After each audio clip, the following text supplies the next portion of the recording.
Donc on va commencer tout de suite. On a pas mal de choses vraiment sympas ce soir dans le line-up. Je bosse dans le web qui va faire une petite présentation Lightning.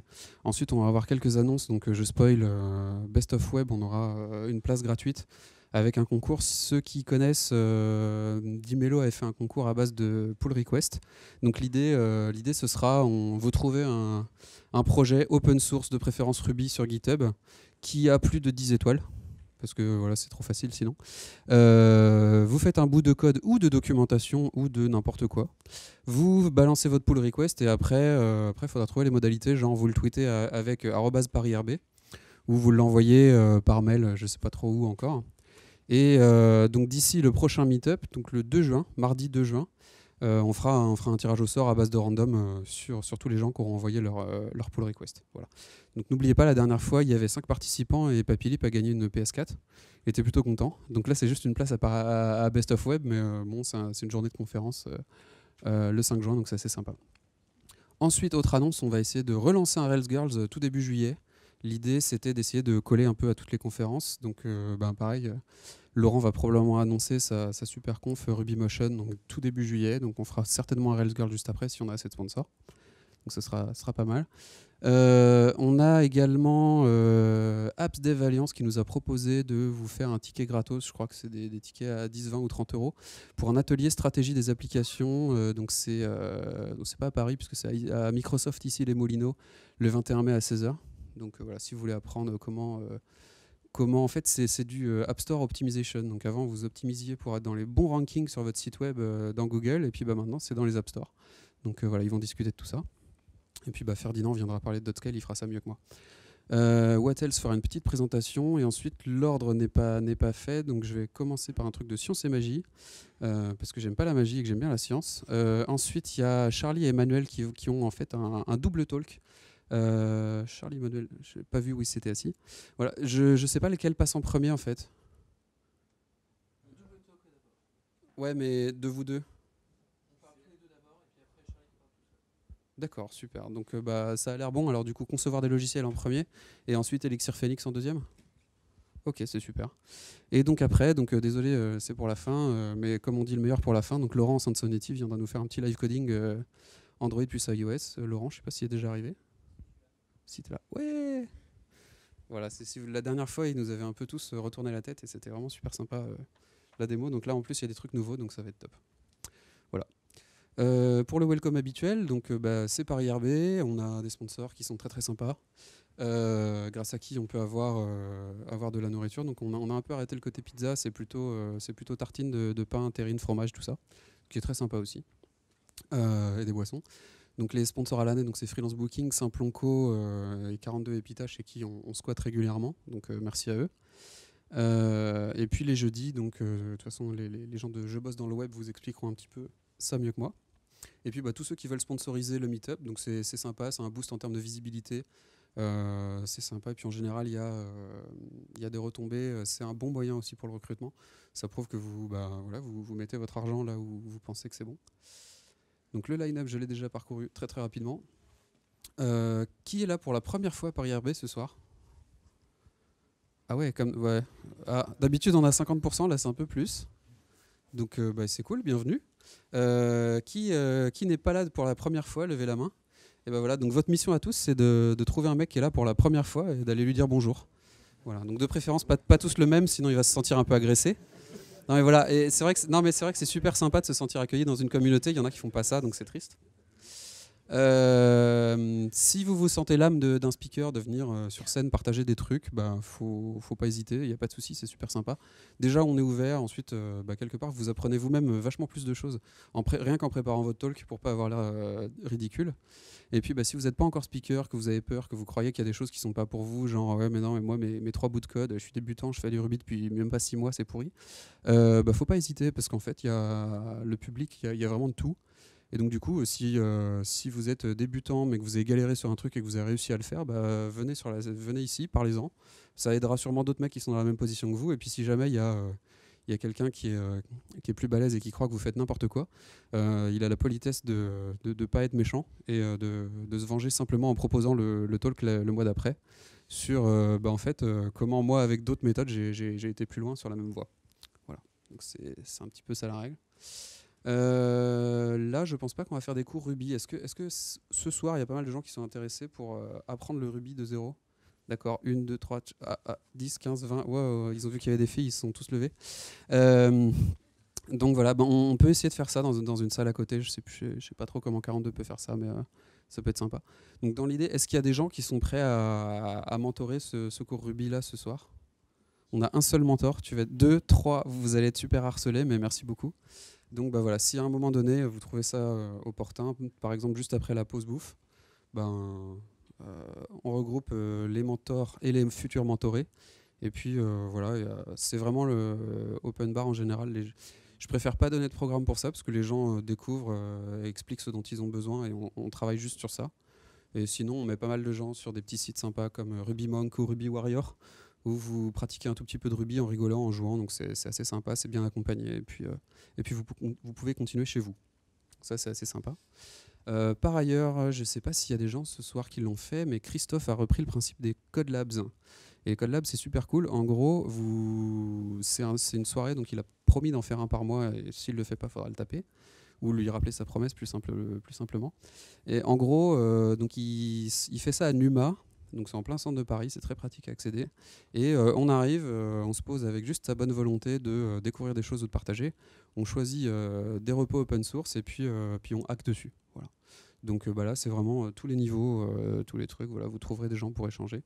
Le dernier était plutôt sympa. Il y a des gens qui ont vraiment appris des choses. Ah, qui était au dernier d'ailleurs? D'accord, quelques-uns. Vous avez trouvé ça cool? Ouais, super. Mentor, débutant? Ou mentor menté, je ne sais pas comment on dit.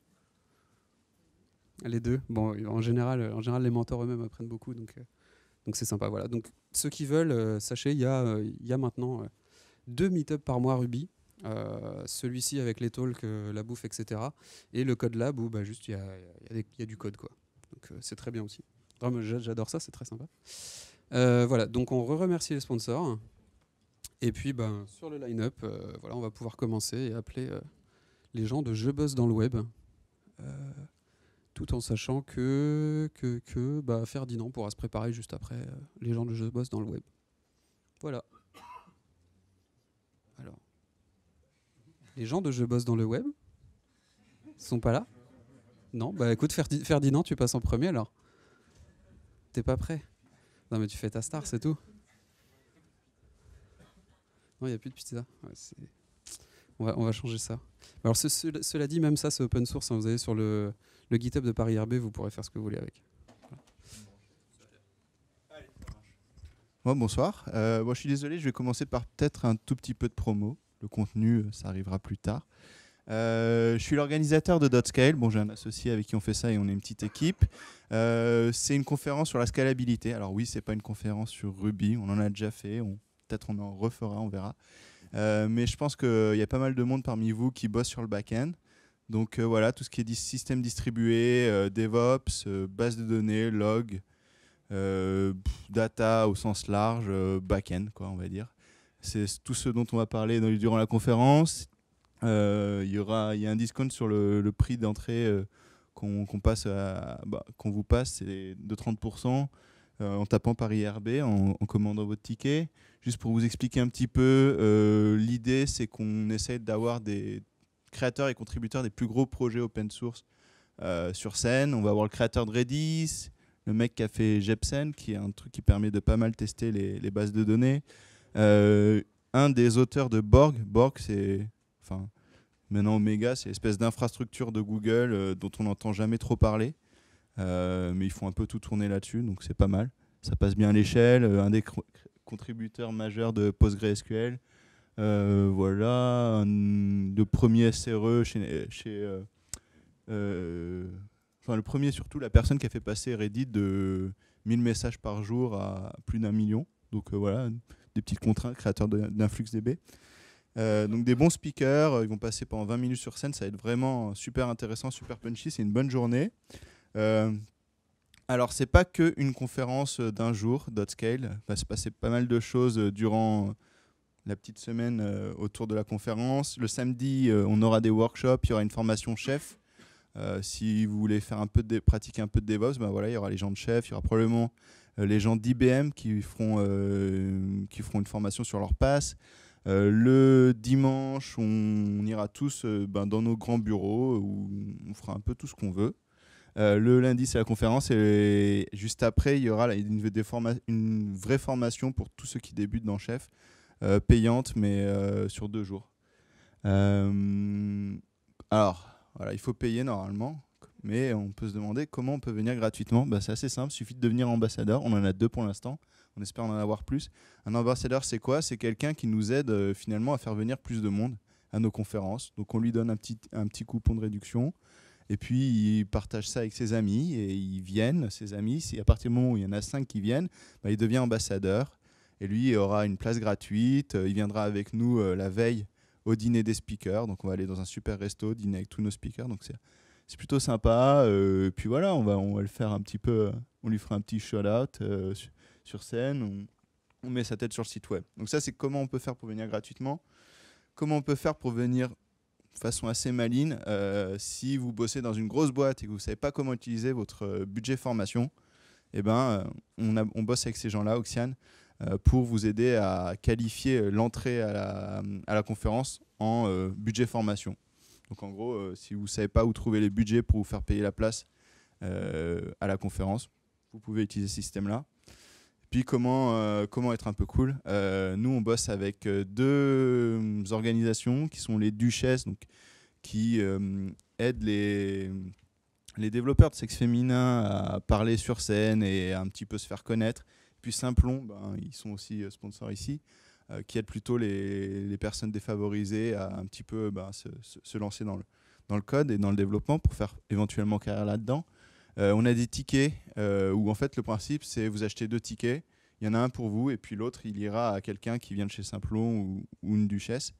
Donc voilà, ça ce sera hyper cool. Donc voilà, j'en ai fini. Si vous avez des questions, n'hésitez pas à venir me chercher à n'importe quel moment. Merci.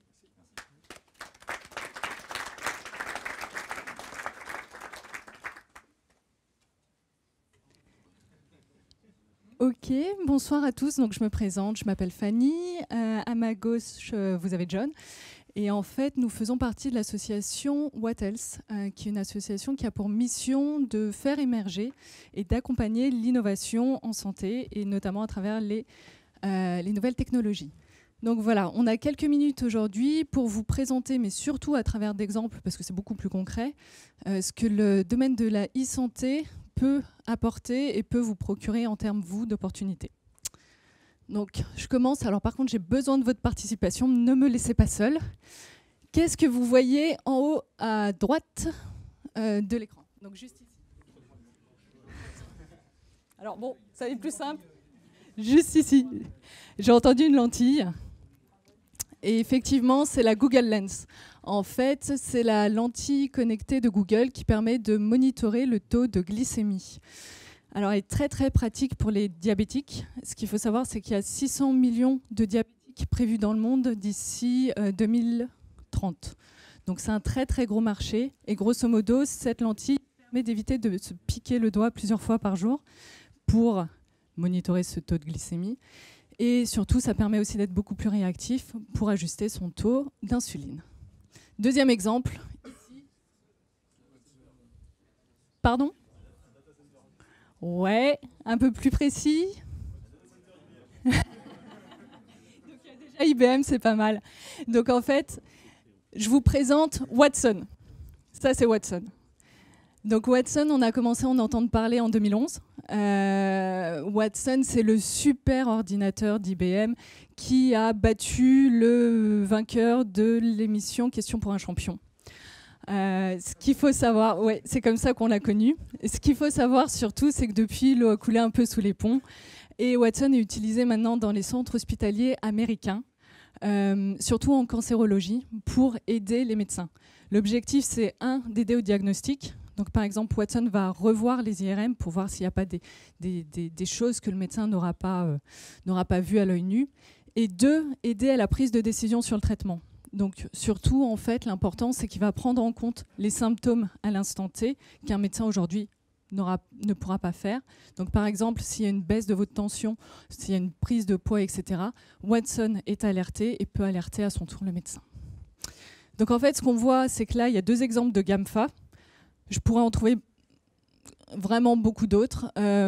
Et si aujourd'hui, il y a les GAMFA qui sont présents sur le domaine de la santé, c'est que ça représente un énorme marché. Mais il n'y a pas que les GAMFA. Il y a aussi plein d'autres projets aujourd'hui, comme celui-ci, qui sont développés par des établissements de santé, par des professionnels de santé, par des étudiants, par des entrepreneurs. Et si je prends cet exemple, c'est au sein d'un service d'orthophonie dans un centre hospitalier. Ce qui s'est passé, ils sont partis de la problématique suivante. Aujourd'hui, il y avait plutôt 21 mois d'attente avant d'avoir un rendez-vous dans ce service pour les enfants qui sont susceptibles d'avoir des troubles du langage.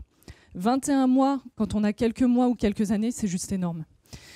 Donc, qu'est-ce qu'ils se sont dit? Ils se sont dit, OK, on va essayer de réduire le délai de prise de rendez-vous et surtout, on va aussi faire en sorte que ce premier rendez-vous soit vraiment effectif. Parce que ce qui se passe, c'est que quand vous avez un enfant qui arrive dans un hôpital, il est en dehors de son environnement familier et du coup, vous aurez un diagnostic qui est un peu moins fiable.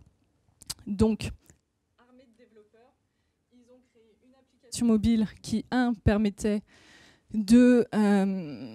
d'enregistrer en fait l'enfant dans son environnement hospitalier et de le transmettre directement au médecin. Et 2, ils ont même créé un outil supplémentaire pour que ces rushs audio soient directement prioritisés et qu'on puisse savoir à l'avance quel enfant il faut traiter en priorité. J'irai pas plus loin, mais ça montre aujourd'hui que tous ces acteurs sont dans le domaine de la e-santé et que c'est un domaine en plein essor.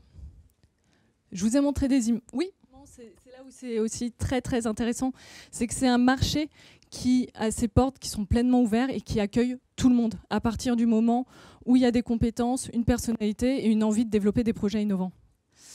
Donc voilà, on a regardé quelques... Pardon. Un GAMFA, c'est les Google, Amazon, Microsoft, Facebook et Apple. Voilà. Donc c'est les plus gros en fait.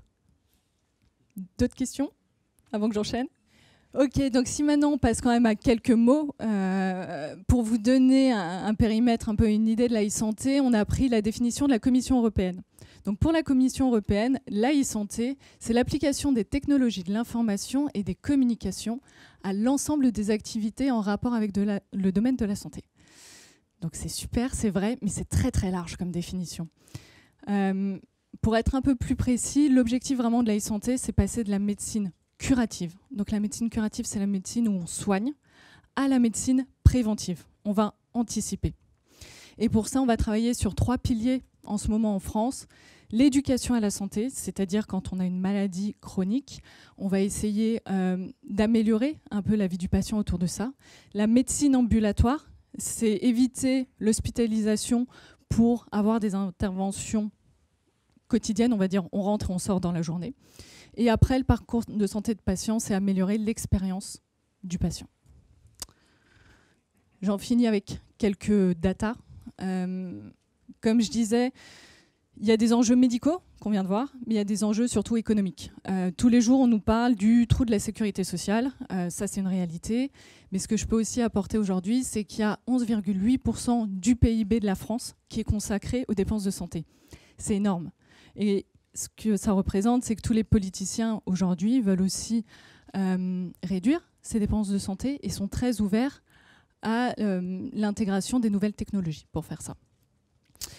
Donc il y a un impact politique, mais il y a aussi un alignement des patients et des médecins qui, eux aussi, veulent rentrer dans l'e-santé. Et ça, c'est très, très intéressant. Donc ça, c'était franco-français. Au niveau global, parce que le marché est vraiment global à ce niveau-là, ce qu'il faut savoir, c'est qu'entre 2014 et 2020, donc soit en 6 ans, le nombre d'objets connectés va être multiplié par 5. C'est un facteur de croissance énorme.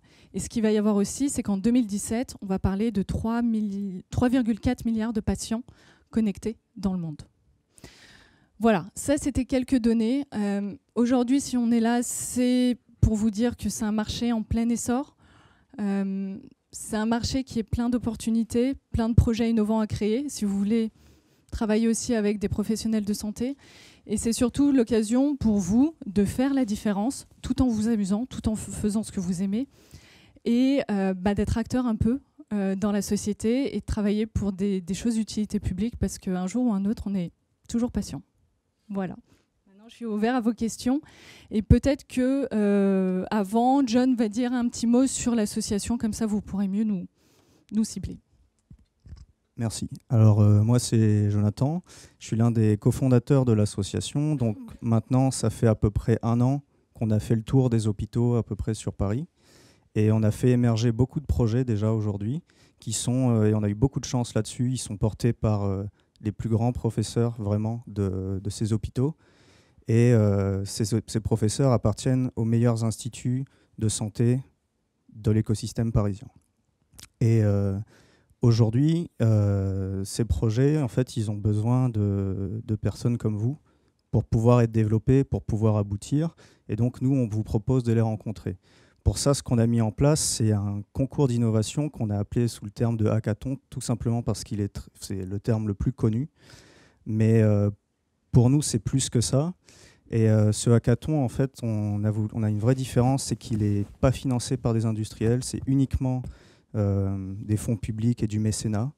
Et la propriété intellectuelle, elle est aux équipes qui développent le projet.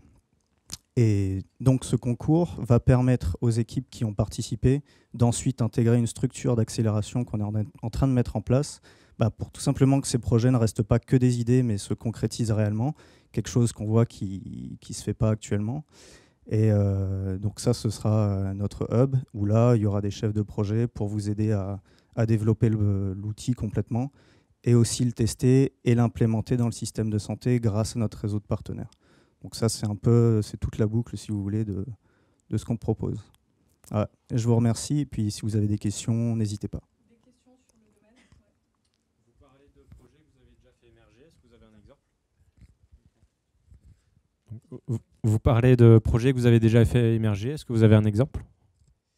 Alors, au niveau des projets qui ont été développés, on ne peut pas dire spécifiquement qu'est-ce que c'est justement par rapport à la confidentialité des projets. Mais après, on a des projets qui sont sur de l'hospitalier, au niveau des services, sur la santé publique, sur les patients, un projet sur un objet connecté qui est pour de la pédiatrie. Voilà, c'est très vaste, mais on ne peut pas en dire plus, tout simplement. Tout simplement parce que les projets sont portés par des professionnels de santé, il faut protéger ces idées-là, en fait. C'est ça. En fait, c'est d'être à but non lucratif et de protéger justement les droits intellectuels de chaque porteur de projet. Et du coup, est-ce que vous pourriez nous parler des nouveaux projets que vous avez en tête plutôt, ceux qui ne sont pas encore confidentiels? Alors, par rapport aux nouveaux projets, en fait, nous, on est une association, donc on est un cadre. Ce n'est pas nous qui avons les idées. Nous, ce qu'on fait, c'est qu'on va chercher l'innovation de terrain, c'est-à-dire qu'on va au sein des hôpitaux, on organise ce qu'on appelle des cafés, en fait, où là, les gens vont venir et nous dire, voilà, moi, dans mon quotidien, j'ai tel problème. Et ensuite, on travaille sous forme d'atelier pour que ces gens exposent leurs problèmes, qu'on travaille cette problématique et qu'on commence à envisager une solution. Et ensuite, au niveau du hackathon, là, on va travailler concrètement sur qu'est-ce qui est faisable techniquement, comment est-ce qu'on peut concevoir le projet, etc. Mais à la base, on va chercher cette innovation sur le terrain. Ce n'est pas nous, en fait, qui... Mais du coup, je complète aussi, si tu veux, ou vous voulez avoir un aperçu de tous ces projets, vous venez au hackathon aussi. Non, pour le coup, c'est plus simple, vous avez le choix, et si vous voulez travailler sur ces projets-là, au moins, vous êtes aux premières loges. Juste une petite dernière. Une dernière question. Aussi, on est là. Du 12 au 14 juin, à l'hôpital de la Salpêtrière, à Paris. Dernière question. Oui. En fait, du coup, j'aimerais savoir comment vous distinguez par rapport à la plupart des autres offres qu'on entend actuellement, parce qu'il y a eu des initiatives sur Strasbourg, des hackathons sur Bordeaux, Lyon, j'en passe, et des meilleurs, où souvent donc on est mis en relation avec des gens qui ont des besoins, mais comme la plupart des gens le savent, une application, pour qu'elle arrive à terme, il y a plusieurs mois d'efforts. Et du coup, j'aimerais savoir comment vous proposez certaines choses. Est-ce que vous vous mettez en connexion avec des gens capables de faire des tractions financières ou d'autres choses? Parce que j'imagine que vous n'avez pas les moyens de alors financer. pour tout ce qui est de... Alors, le hackathon, ça va être qu'une étape. C'est vraiment juste, on essaie de voir si on peut faire un prototype, une preuve de concept, est-ce que c'est réalisable.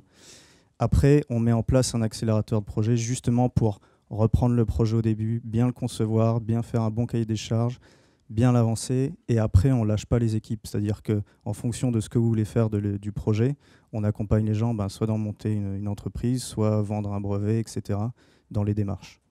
Mais ça, c'est la phase après. C'est une phase qui va permettre au projet d'aboutir, en fait. D'accord. Je pense qu'on pourra en discuter un peu après. Merci. Merci.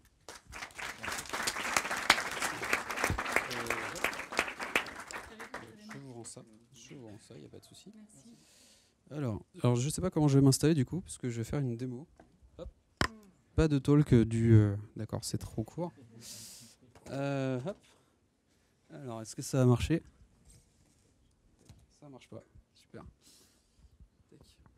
Donc, alors, ça va être... voilà, je vais essayer d'être rapide. Il n'y a toujours plus de mirroring, c'est génial. D'accord. Comment on fait? Pas mieux. Alors, deuxième essai, est-ce que quelqu'un maîtrise le mirroring sous je ne sais quelle version de Mac? Juste avoir la même chose ici et là, mais sinon, c'est toujours option, non? What? Ouais. Yes. Ah c'est ça que je cherchais depuis le début. Trop cool. Ça, c'est magique. Je le fais tout le temps, mais des fois, quand on perd le bouton, C'est pas très rigolo. Alors, est-ce que... D'accord, hop. Donc, hop, je vais juste faire cela. Alors, 2 secondes.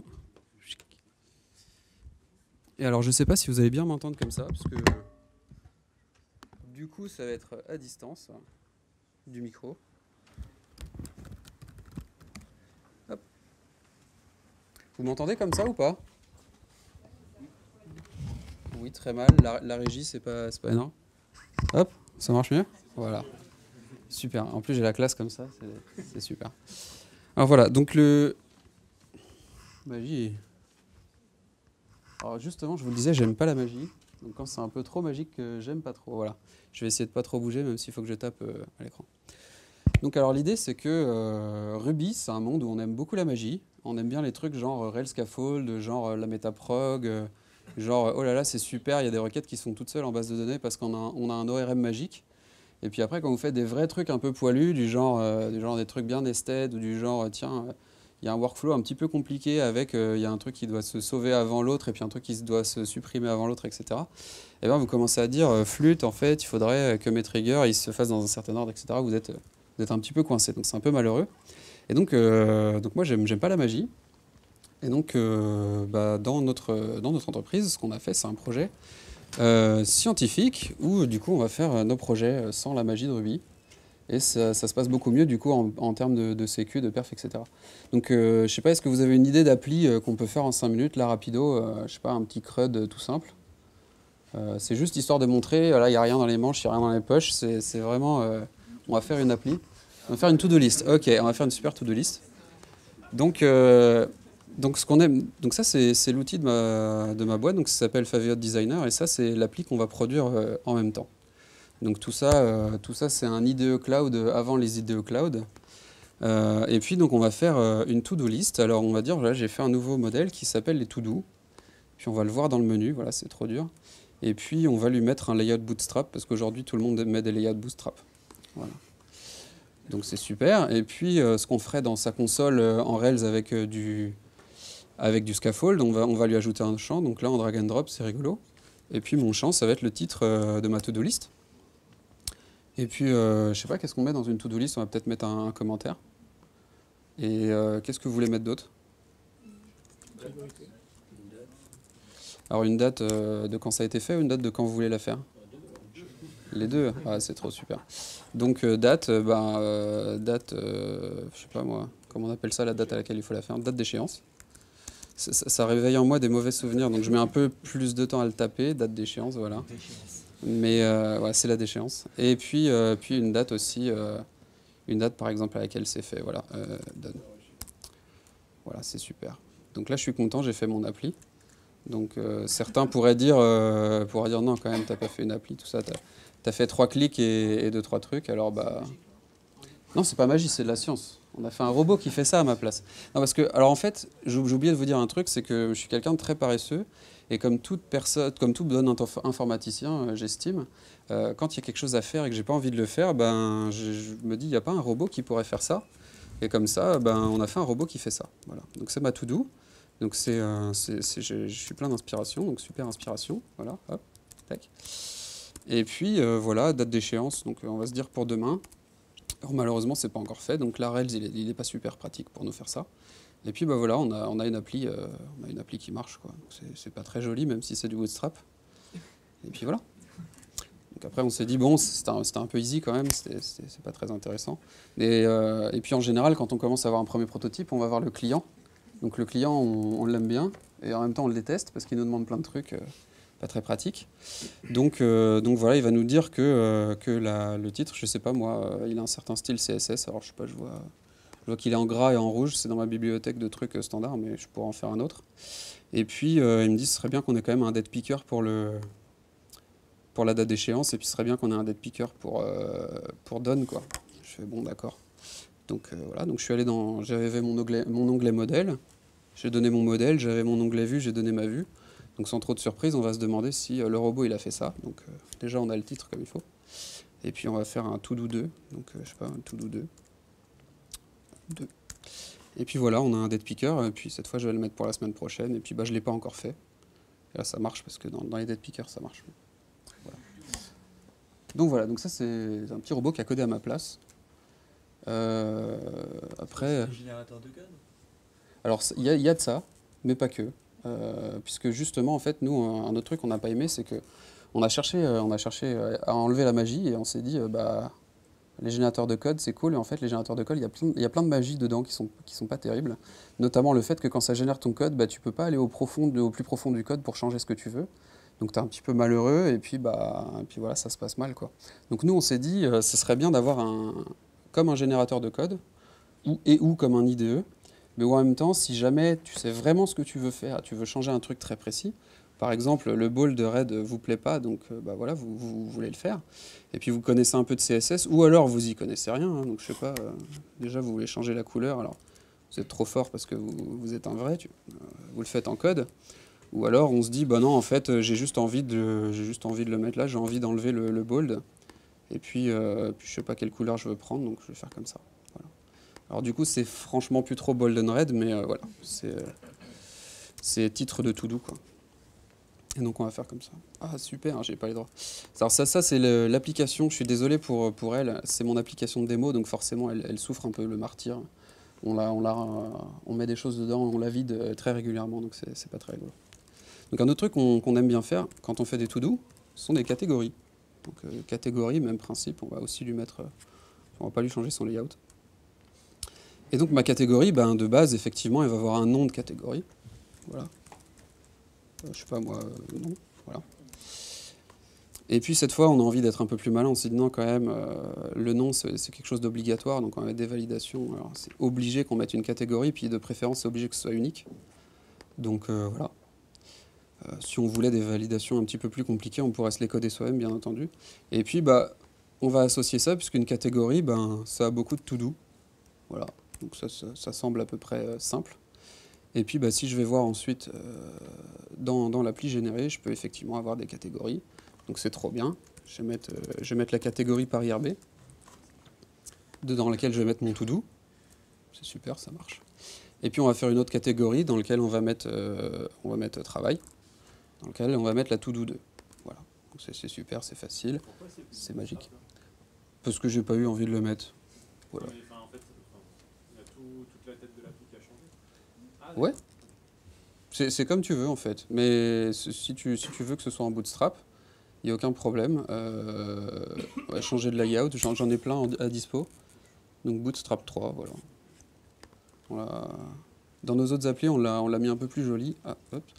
On l'a mis un peu plus joli, donc c'est un peu triste. C'est un peu tristounet comme ça, on l'a amélioré ailleurs, mais bon, c'est comme ça. Et c'est Rails derrière toujours ou pas? Alors c'est toujours du Rails, on produit du code Rails, et puis après, nos clients, comme on n'aime pas les générateurs de code et les boîtes noires où ils ne peuvent pas toucher le truc, on leur donne toute la propriété intellectuelle de l'appli. Et voilà. Donc alors là, To-Do, effectivement, je sais pas, la catégorie, un truc, on peut changer la vue également. Donc les To-Do, c'est vrai que c'est pas super pratique à utiliser comme ça. Donc on va, je sais pas, quand vous avez beaucoup de choses, vous pouvez utiliser des trucs comme ça, là, pour choisir des documents, ça se fait, c'est assez rigolo. Donc voilà, vous avez toutes les to-do available et toutes les to-do que vous avez choisies pour cette catégorie, ça peut être marrant.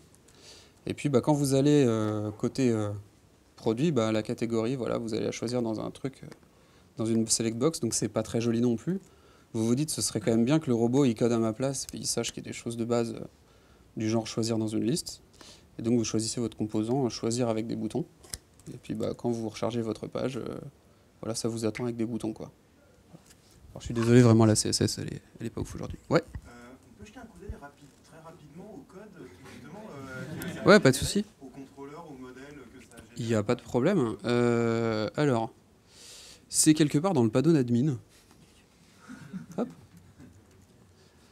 Alors, c'est là, milieu, hop, hop. Soufflez-moi mieux. Maintenant, c'est là ? Cool, super. Faut pas la régène, non ? Ou elle se régène toute seule maintenant ? D'accord, bon, d'accord. Ok. Ouais, effectivement. Donc l'idée, c'est que effectivement, comme ça génère le code, ça génère la doc. Pardon ? Prendre le modèle user, hop, c'est parti. Donc voilà, vous êtes dans le modèle user, et puis du coup, ça vous génère la doc parce que vous n'avez pas envie de l'écrire, comme vous êtes feignant. Et comme le robot, il vous a déjà fait votre code, vous avez peut-être envie de faire la même chose. Alors je ne sais pas ce qu'on pourrait être intéressé de regarder comme méthode, parce qu'il y en a quand même pas mal. Ouais. Ouais, ça utilise Active Record. Si t'aimes pas Active Record, tu peux utiliser autre chose. Si t'aimes pas, voilà, c'est compatible avec autant de DB qu'Active Record plus quelques autres. Et puis voilà. Le robot, ça a l'air bien quand tu prototypais, mais est-ce que tu peux faire une app qui donne à un client avec ça ? Ouais, complètement. Tu peux faire des apps super marrantes. Mais je crois que Yann qui est là, il a envie de faire la démo d'applications qui sont déjà faites parce que il a plus l'habitude que moi de faire ça. T'as peut-être envie de venir avec ton Mac où t'es déjà connecté et logué plutôt de te loguer. Ok, c'est parti. Voilà. Je te passe le micro. Bonsoir à tous. Je vais faire Annie Pujol. Donc voilà. Ça c'est Yann, c'est le patron de la structure. Il a écrit le robot. En tout cas, il a écrit la première version du robot parce qu'après, on s'est dit quand même le designer que vous avez vu, c'est une appli web. Donc on n'a pas envie de l'écrire et puis le robot il peut l'écrire à notre place. Donc on a fait la V0.2 avec la V0.1 et aujourd'hui on a la V2.8 si je me souviens bien. Et donc voilà, donc on utilise le robot pour faire le robot, c'est assez rigolo. Donc si vous vous demandez est-ce qu'on peut faire une grosse appli de fou avec qui générerait du code, la réponse est oui. Avec des drag and drop partout, la réponse est oui. Et puis nos clients en ce moment, donc là je suis très souvent chez GDF Suez. On a du gros, là c'est Bearing Point, donc c'est une solution de trucs un peu malins sur la compta quand même. Et après je te passe. En soi, il y a presque 300 applications qui ont été créées, donc on va peut-être pas toutes les regarder aujourd'hui. Puis il y en a qui sont confidentielles. Par contre, voilà, pour vous montrer un peu des choses graphiquement un peu plus évoluées, d'ailleurs on pourra montrer aussi peut-être avec du bootstrap propre, on va dire, qui sert en prod. Et en gros, l'idée, c'est effectivement de pouvoir justement personnaliser l'ensemble de l'application aussi loin qu'on veut. C'est-à-dire que tout ce qu'on a fait là, très simplement pour avoir effectivement un prototype, ce que c'était. Alors c'est un peu plus qu'un prototype dans le sens où en fait ça fait plein de choses derrière par défaut. Tout ce qui va être import-export de données ultra configurable, tout ce qui va être flux RSS, recherche avancée, moteur de recherche, etc. Si on revient à la to-do list, c'est déjà fait, c'est déjà là. Et c'est configurable à volonté. Et après, quand on travaille un peu plus tout ça, quand on veut faire un peu de reporting, on peut avoir des choses un peu plus travaillées, on peut intégrer ses propres composants, du marché ou open source, et s'amuser avec ça. Et donc, en gros, Favéode, pourquoi tout simplement ? Pas parce que juste on a envie de faire du prototypage rapide, c'est on a envie de faire des applications très conséquentes très rapidement tout le temps. C'est-à-dire que c'est bien d'avoir une première version très rapidement, c'est ce que fait le scaffold en gros. Mais après, qu'est-ce que devient l'application au bout de 10 ans? Parce que si on a fait son application en scaffold, comment on assure la qualité du code sur 10 ans et la maintenance de l'ensemble pendant 10 ans? Et donc c'est ça le principe, parce qu'au bout sur 10 ans, si l'application évolue toujours, on commence à avoir des dizaines de milliers de règles de gestion qui font potentiellement des millions de lignes de code. Donc ça devient de plus en plus compliqué. Donc voilà, donc là on a une application de reporting, bon c'est sympathique, on importe des données, on fait du reporting dessus, l'analyse, on met des inducteurs, on met plein de choses qui vont nous permettre de faire du décisionnel, bon c'est sympa. C'est une application SaaS typiquement, donc l'idée c'est évidemment de la vendre à des entreprises. Donc c'est pas nous qui l'avons fait, mais donc on n'a aucun mérite sur le concept de l'application. Par contre, ils ont utilisé Favot pour le faire. Par contre, ouais, l'appli, moi j'aimais bien les algos, l'appli qui vient de montrer. En gros, l'idée c'est vous prenez toute une entreprise, vous prenez tous ses centres de coûts et tout ça, et puis vous dites bon bah en fait, je sais pas moi, c'est le marketing qui paye les imprimantes, mais toute l'entreprise utilise les imprimantes. Et à l'inverse, c'est l'informatique qui paye la connexion Internet, et donc toute l'entreprise utilise la connexion Internet. Et l'idée, c'est de savoir en gros quel service devrait logiquement combien d'argent à quels autres services, si on devait être réglo, histoire comme ça de pas consommer les budgets. Et que au lieu d'avoir 25 services qui vont chacun se faire leur contrat d'imprimante, bah, il n'y en a qu'un, et puis ils se refacturent le truc, et comme ça, on fait les choses propres, quoi. J'aime bien le principe de l'appli, parce que du coup, elle fait dans la vraie vie et dans la vraie compta ce que nous, on aime faire sur le code, c'est-à-dire refactorer. Alors après, justement, voilà, en parlant de refactoring, donc ça c'est, on va dire, une application de taille modeste. Quand on arrive sur des applications plus lourdes, quand on veut en gros remplacer des ERP, je ne sais pas si tout le monde est au fait de ce que c'est qu'un ERP, en gros vraiment l'application d'entreprise que des millions d'utilisateurs utilisent, dont toutes les actions, tout doit être tracé, tous les process principaux d'un grand groupe, comme GDF Suez, qui s'est renommé en NJ récemment, vont appliquer pour créer des offres pour vendre aux particuliers que nous sommes, et puis derrière, comme facturer, gérer toute cette relation client, faire de la compta derrière, parce que ça les intéresse aussi de savoir combien ça leur coûte à eux, combien ils gagnent, et comment les coûts se répartissent. Donc, qu'est-ce qu'ils font? Ils définissent des offres dont vous voyez la publicité dans le métro, etc. Et ça se fait par beaucoup d'informations. Qu'est-ce que c'est qu'une offre? Ça a plein d'informations, donc bon, je ne vais pas rentrer dans tout le détail, évidemment. Par contre, en fait, déjà dans cette application, on n'a pas le droit de vous montrer énormément d'écran, mais l'idée, c'est qu'elle cumule 6 ou 7 métiers. Donc le premier, ça va être je suis un mec du marketing et je vais définir une offre, quel est le pricing. Donc pour vous donner une idée, rappelez-vous ce que c'était la téléphonie avant Free. C'est-à-dire certains vont dire vous avez 3 numéros spéciaux, puis d'autres qui sont bons pour les week-ends. À l'étranger, vous avez ci, à l'étranger, machin, vous avez ça. Si vous bundlez un téléphone et une assurance, vous avez autre chose, etc. etc. Donc tout ça, ici, on va pouvoir faire à peu près le même niveau de complexité, entre guillemets de manière méta, en se disant voilà, toutes les lignes de tarifs, à qui elles sont applicables, quel genre de population, est-ce que c'est en fonction de l'âge du capitaine? On pourrait faire une offre en fonction de l'âge du capitaine si c'était légal. Oui, vous m'avez pas eu. Etc. etc. Donc voilà, et puis d'un autre côté, une fois que cette offre, les prix sont faits, après il faut peut-être la vendre. Donc tu as tous les outils de marketing classiques, on va dire, faut accompagner des téléconseillers à dire Titi quand c'est le matin et à dire Toto quand c'est le soir, par exemple, ou à dire que telle offre elle est mieux pour faire tel autre truc. Et puis ensuite, il faut que le client il ait son espace client aussi, donc voilà, avec l'affichage de vos factures, vos contrats, etc., vos paiements. Ensuite, une fois que vous l'avez facturé, vous l'avez vendu, il faut peut-être le faire signer. Donc là, côté énergie, il y a quand même pas mal de choses. Si vous avez déjà été désespéré sur tiens, il faut raccorder mon énergie, voilà, c'est un peu ça que ça fait. Et puis après, vous avancez, vous regardez votre espace client jusqu'à potentiellement la résiliation, la facture et la compta, qui sont des choses vraiment, vraiment pas très drôles, mais heureusement, j'ai un robot qui m'a aidé à coder tout ça. Voilà, donc juste, en gros, pour vous donner un ordre d'idée, c'est des centaines de tables, c'est des milliers de champs, c'est des dizaines de milliers de règles de gestion, aussi bien dans le modèle, dans le contrôleur, dans les vues. Et en code, ça fait des millions de lignes, et on n'a pas envie de les écrire, tout simplement, et surtout de les maintenir, de les refactorer régulièrement, parce qu'on n'a pas le temps, on n'a pas l'envie, et voilà. Une question.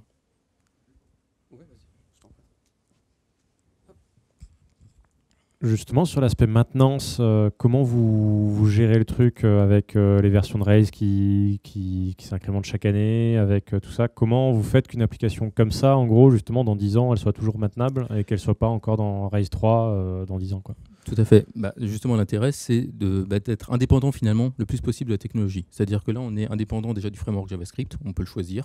Et automatiquement, vous avez vu les calendriers Bootstrap, ça passerait en calendrier jQuery si on veut du jQuery ou autre si on veut autre chose. Côté Rails, pour répondre à la question, même principe. C'est-à-dire que la règle métier, c'est la même pour Rails 1, 2, 3, 4, 5, 10.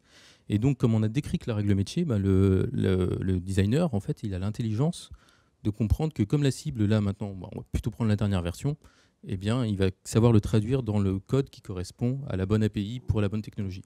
En très court, en très bête, tout simplement, tu as un IDE dans lequel tu mets ta base de connaissances. Tu as fait un robot qui transforme base de connaissances to Rails 2. Tu as fait un robot qui fait base de connaissances to Rails 3. Tu as fait un robot qui fait base de connaissances to Rails 4. Tu veux changer de cible, tu switches le truc et c'est bon. Voilà.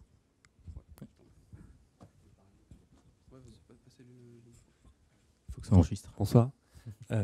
Sur votre projet, votre entreprise, vous êtes combien aujourd'hui? Vous avez des concurrents qui font la même chose?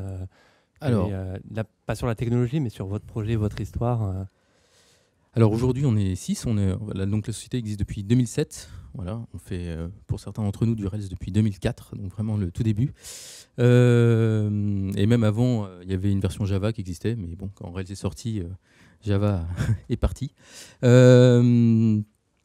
Est-ce qu'il y a des gens qui font la même chose que nous? Il y a effectivement plein de gens qui font des générateurs de code, mais on ne se considère pas du tout comme un générateur de code, parce que tout ce qui est générateur de code, finalement, c'est du scaffold. C'est-à-dire que ça vous produit du code et après, débrouillez-vous avec le code. Quand on a des millions de lignes, on n'a pas envie de se débrouiller avec le code. Donc là, le principe, c'est justement ne pas avoir à rentrer dans ces millions de lignes et rester au niveau abstrait des règles de gestion. Il y a un truc qu'on aime beaucoup parmi nos concurrents, c'est que quand ils embêtent les gens à faire des gros modèles difficiles en UML, nous, on peut les rétro-ingénierer. Donc ça, c'est super cool. Et ton appli, elle marche tout de suite. Voilà. Et le gros problème aussi, en général, des technologies, on va dire, qui aident à développer rapidement, qu'elles soient en SaaS, enfin, quelle que soit la technologie d'ailleurs, c'est toujours qu'elles vous forcent à utiliser leur moteur. C'est-à-dire qu'à un moment, il y a leur framework, leur librairie, leur engine, enfin quelque chose comme ça, qui devient potentiellement une sorte de poids dans le système d'information. Parce que lui-même n'est pas forcément à jour, justement, ça revient un peu à la question aussi, avec les technologies courantes dans le système d'information. Il faut s'assurer que cette librairie soit toujours sans faille de sécurité, sans problème de performance, sans défaut de qualité logicielle, ce qui évidemment est quasiment impossible. Et donc le seul moyen de contourner ces problématiques de défaut logiciel, tu vas sur la version en dev sur notre site, parce que là tu n'auras pas les droits. olfi.dev.faviote.com. Et donc tout le problème, c'est effectivement d'avoir des runtimes qu'on ne maîtrise pas. Et là, justement, il n'y a pas de runtime qu'on ne maîtrise pas, c'est-à-dire que le code produit ne dépend absolument d'aucun runtime, ou librairie, framework, ce que vous voulez, bibliothèque, Faviote. Tu vas sur /apps /export.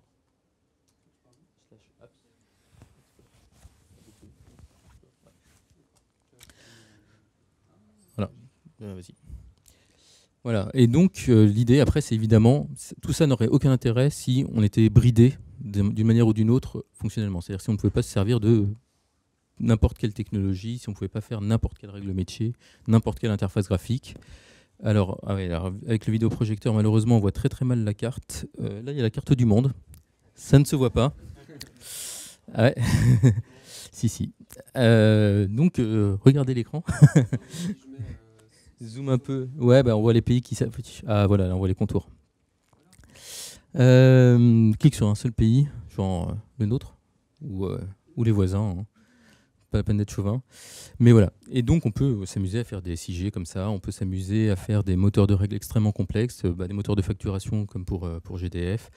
Sauf qu'on n'a pas justement à se soucier de toutes ces problématiques de version, de compatibilité purement technique qui nous empêchent de se concentrer sur le fond de l'application, la valeur qu'elle produit, on va dire, pour les utilisateurs, et qui, là, on va dire, permettent de vraiment utiliser ces neurones. Parce que aller dire tiens, tel gem n'est pas compatible avec tel autre, je vais aller chercher la bonne version qui est compatible, etc. C'est ce qui passe souvent une bonne partie du temps, mine de rien, en tout cas une bonne partie du temps perdu. C'est pas de la valeur ajoutée, en tout cas pour l'utilisateur. Et pourtant, c'est bien nécessaire. Là, on oublie toutes ces problématiques et on se concentre sur les fonctionnalités.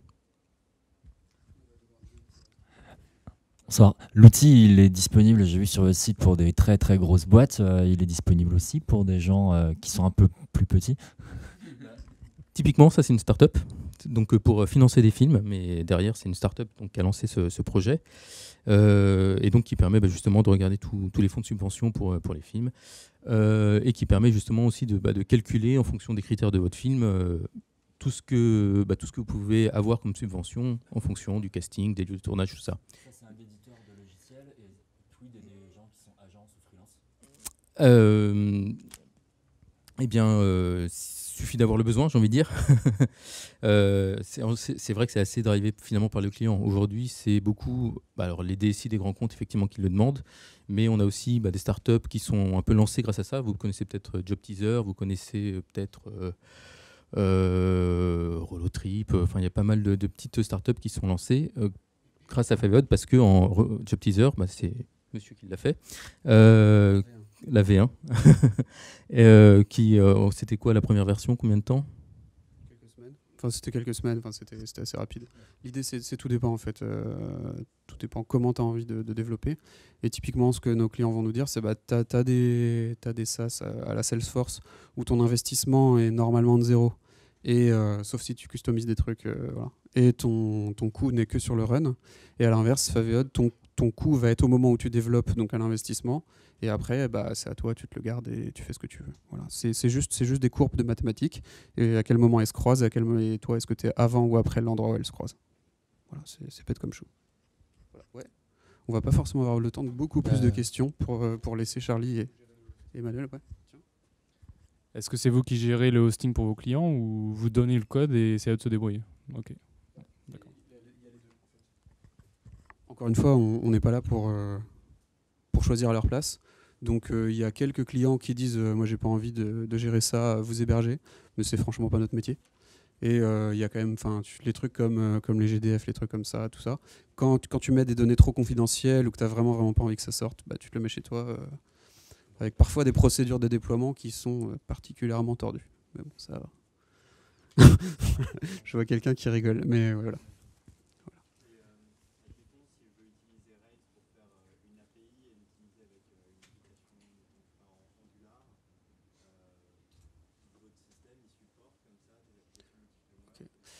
La question c'est, il fait son back-end en Rails, son front en Angular, est-ce que notre outil supporte La question est, si tu veux faire ton front en Angular avec notre outil, tu peux, mais c'est bête de se priver du back-end. Si tu veux faire que ton API et faire quelqu'un d'autre l'Angular, oui, ça marche aussi. Si tu veux, on avait des trucs assez rigolos, je me rappelle plus trop. On a dû faire du mobile à l'époque de Slingshot, donc à l'époque où c'était genre ça tournait sur des palmes en mode déconnecté, c'était assez rigolo. Donc c'est pareil, tu as besoin de quelques petits bouts de techno un peu tordus, ça marche. On a dû faire de l'API pour des trucs en flash devant, je crois. Ouais, bon, c'est douloureux, mais ça marche quand même. Et puis qu'est-ce qu'on a fait de rigolo? Je me rappelle plus trop. Si on a pas mal d'endroits où c'est déployé en JRuby, mais ça j'ai envie de dire aujourd'hui c'est l'enfance de l'art, tout le monde fait ça et puis les entreprises adorent. Et un truc un peu tordu, c'était quand on a fait des grosses intégrations avec des libs C++. Voilà, parce qu'il fallait des gros calculs mathématiques qui torchent. Et, voilà. De toute façon, au bout d'un moment, tu peux prendre le contrôle sur le code produit donc, via l'outil. Hein, pas juste ça te génère un truc et après débrouille-toi pour customiser. Justement, c'est encadré, donc tu peux te permettre de faire ça et de le laisser maintenable. Voilà. Tu peux aussi utiliser le robot pour écrire tes tests et tu peux aussi utiliser le robot pour avoir tes tests déjà écrits par tes petites mains qui tournent. Mais bon, ça c'est pareil, c'est classique, j'ai envie de dire. Justement, dernière question, ouais. C'est plus au niveau de l'hybridation entre le code produit par votre système et le code qui arriverait d'une autre manière. Notamment, je vois le cas de figure où un client vous quitte parce qu'il pense qu'une agence est meilleure ou autre chose, ou il veut faire sous-traiter dans un autre pays. Et comme ça arrive parfois, il s'y casse les dents, il tente de revenir. mais il a produit de la valeur quand même par ses autres équipes. Est-ce que votre robot, il se retrouve un peu dans la merde parce qu'il y a des choses qu'il n'est pas capable de comprendre et vous devez extraire à la main? J'imagine, moi, que vous devez extraire à la main ce qui a été produit et le remettre en compatibilité. C'est plus ou moins ça. En général, déjà, quand tu récupères du code spaghetti de quelqu'un d'autre, personne ne veut le reprendre. Donc en fait, ce qui va plutôt se passer, c'est que le client... Pas nécessairement spaghetti, imaginons une boîte Ouais, de mais San Francisco qui a fait des services objects, qui a fait des trucs pas mal. En général, t'as pas trop envie de reprendre le code des autres. De toute façon, même s'ils sont meilleurs que toi, comme tu es moins bon qu'eux et que tu comprends pas leur génie, tu fais je comprends rien, donc ils sont nuls, donc je vais tout refaire. Voilà, ceux qui ont eu de l'habitude un peu côté business rigolent plus que ceux qui sont jeunes développeurs. Mais bref. Donc l'idée, c'est qu'en fait, surtout si ça s'est mal passé, que tu veux revenir, en général, toi, tu auras plutôt gardé tes specs ou les points de valeur que tu veux revoir dedans. Et c'est vrai que, surtout pour des cas, genre, je sais pas, moi, je pense à pareil, la magie de Device. Tout le monde adore Device. Moi, je trouve que c'est plus rapide de le recoder quand j'ai des règles un peu compliquées. Donc, il y a plein de choses comme ça où les gens vont nous dire récupère tel truc. Et en fait, on se rend compte que si jamais on mettait quelqu'un, même de formé et de compétent avec l'outil, pour essayer de récupérer le bazar de l'autre, et quelqu'un où on lui répète juste le besoin et il refait de zéro, en général, c'est celui qui refait de zéro qui va plus vite, avec à peu près autant de valeur. Ou plus. Donc, en fait, ce que je constate, c'est qu'on est quand même vachement forcé par votre outil. Une fois qu'on rentre dans votre système, c'est difficile d'en sortir. Nous, on le construit sur la base de « je veux que tu puisses partir du jour au lendemain ». Tes bases, elles sont ouvertes, tes par données, exemple, elles sont à typiquement toi. le modèle user, je ne vois pas comment avec un générateur dynamique de code comme le vôtre... Alors, c'est pas dynamique déjà, sinon la perf, elle serait toute pourrie. Parce que Donc, j'aime pas la magie de Rails, et justement, on écrit en statique les choses que Rails est obligé de métaprogrammer. Après, on fait, mon Dieu, il y a une faille de sécu, parce que Rails, il balance des trucs comme ça, pas trop vérifiés dans votre base de données ou tout ça. Nous, on n'aime pas ça, donc on ne l'a pas fait. Mais dans l'idée, si je fais une grosse métaphore abusée, c'est t'avais la Ferrari, t'es passé au chariot, et après tu te dis, il y a quand même 2-3 trucs qui sont bien dans le chariot, genre une grande benne pour mettre du foin dedans, comment je fais? Et l'idée, c'est pas impossible, tu vois, tu peux reconstruire. Le mieux, c'est de reconstruire un véhicule en fait, qui soit ni une Ferrari ni un chariot. Et nous, notre robot, c'est un peu comme le robot dans les usines de voitures. Il va te prendre les morceaux, il va les assembler comme l'ingénieur il a dit, et t'as un véhicule qui marche, quoi. C'est un peu ça l'idée, c'est que si moi je veux pas te bloquer chez moi. Je veux, au contraire, moi je pense que ma meilleure valeur, c'est si tu comprends que tu pars quand tu veux, parce que du coup, t'as pas de risque à rentrer. Et si après Justement, tu pars, j'ai un contre-argument, c'est que ce que tu génères quand on parle de millions de lignes et autres, et qu'on sait que par exemple une classe Ruby qui est au-delà de 200 lignes, ça commence à être bizarre pour Ruby. Je me pose la question de savoir c'est quoi les métriques des fichiers que vous produisez avec votre application en fait. Tout dépend. Enfin, Ruby accepte largement les classes de plus de 200 lignes, hein, on a pu le tester. Très très largement même. On a même dépassé les limites récemment de JRuby, qui sont en train de faire un fixe que vous verrez bientôt. Mais Ruby en lui-même, en tout cas, gère très bien. Et justement, en fait, typiquement pour des raisons humaines, on va exploser des classes qui, en fait, d'un point de vue logique et métier et d'architecture applicative, en général, ça devrait être dans la même, parce que c'est effectivement, il y a des choses qui ont beaucoup plus d'importance au sein d'une application que d'autres. D'un point de vue humain, on ne veut pas avoir des fichiers effectivement de plusieurs dizaines de milliers de lignes, clairement, et donc on va faire des includes, on va exploser tout ça, et en fait, on fait quelque chose pour nous et pas pour la machine. Sauf que c'est la machine qui fait tourner l'application. Et donc, Faveo permet justement aussi de bypasser ces contraintes humaines et de produire du code qui respecte parfaitement les normes de qualité logicielle. Et ça plaît beaucoup justement à l'interpréteur, et c'est pour ça qu'on est compatible de Ruby 1.8 à Ruby 2.2 et JRuby et Rubinus, et enfin tout interpréteur Ruby qui existe, et qu'on peut le compiler donc même en Java, et qu'on est compatible aussi avec quasiment toutes les versions de Rails depuis la 2. Enfin, toutes depuis la 2 en fait. On est capable d'écrire du Ruby dans votre système et comment on le teste du coup, le code qu'on écrit?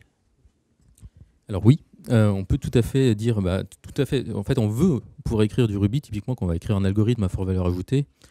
Alors on peut l'écrire de deux façons, soit de manière formelle, soit voilà, il y a les logiques, hop, soit de manière pure code. Voilà, là on va, comme tu veux. Voilà, on peut dire voilà, j'ai une condition.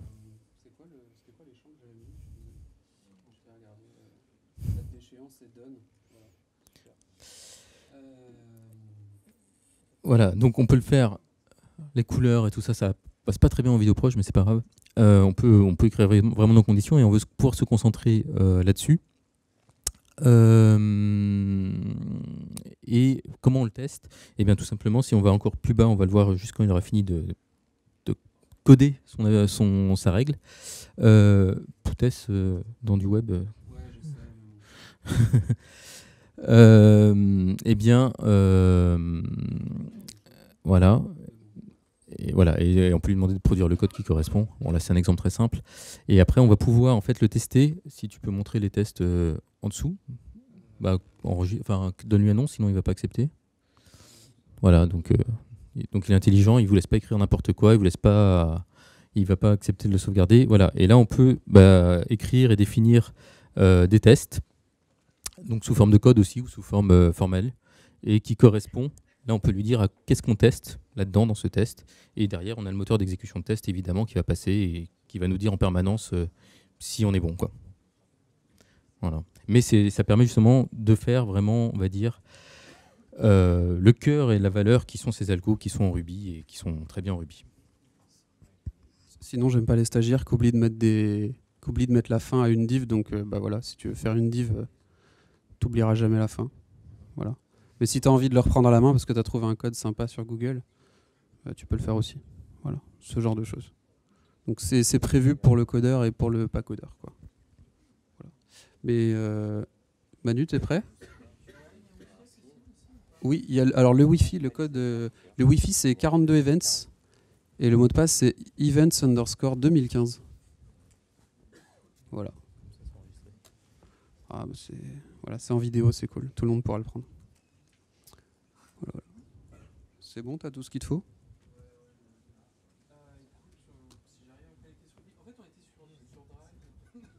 Ah d'accord. Mais sinon tu peux le faire sur mon ordi si tu veux. Enfin, tu veux quoi?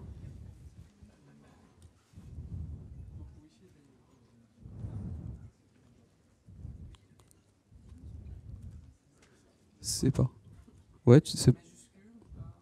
Je sais. Non mais dis-moi où je vais. Hein. Enfin... Ah oui, tu peux, oui. Bah viens.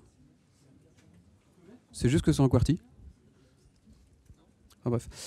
Donc là, comme on part sur un talk, un double talk de donc Emmanuel plus Charlie, suivi d'un autre talk de Charlie, ce que je propose, c'est qu'il puisse faire le premier avant la pause et qu'ensuite on puisse aller boire et manger pour être serein et pas avoir le cerveau qui est trop explosé pour le deuxième talk. Voilà. Merci.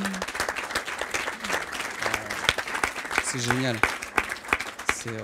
C'est toujours comme ça quand on parle de la bouffe, c'est génial. Vous avez...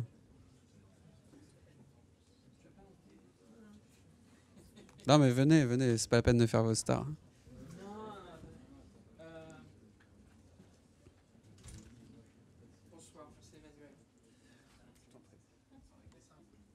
On va faire des messes basses 2 secondes.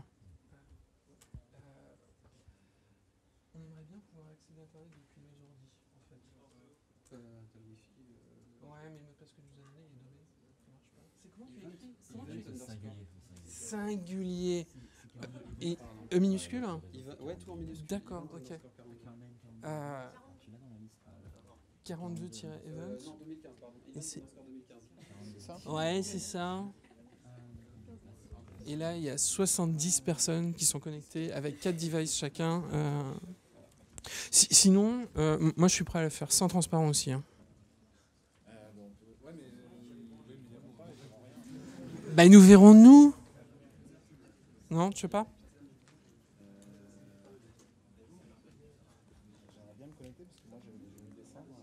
Ouais, bon, c'est le bordel. Il y a un temps mort là, Charlie, il faut qu'on fasse quelque chose. Est-ce qu'on fait la bouffe avant? Est-ce que c'est ok si on fait la bouffe avant? Ok, on va faire ça et on va essayer de régler cette histoire d'internet. Okay. Bon bah voilà, à la bouffe, c'est dans la salle d'à côté. Voilà.